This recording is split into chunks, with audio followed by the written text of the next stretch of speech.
Bir ayol eriga yoqmaydigan ish qilib uni qattiq ranjitdi. Erkak ayolidan norozi bo'ldi.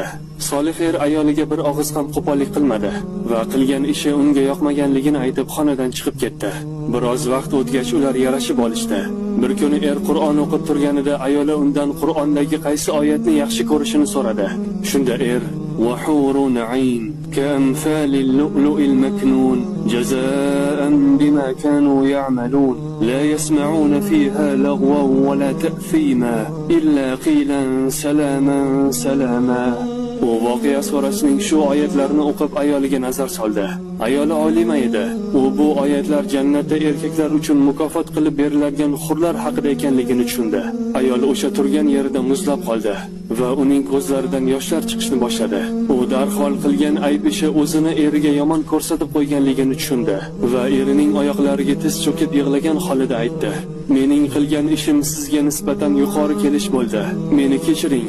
Men sizni juda ham yaxshi ko'raman. Sizni hatto hurlardan ham qizg'anaman" degancha kechirim so'rashda davom etdi.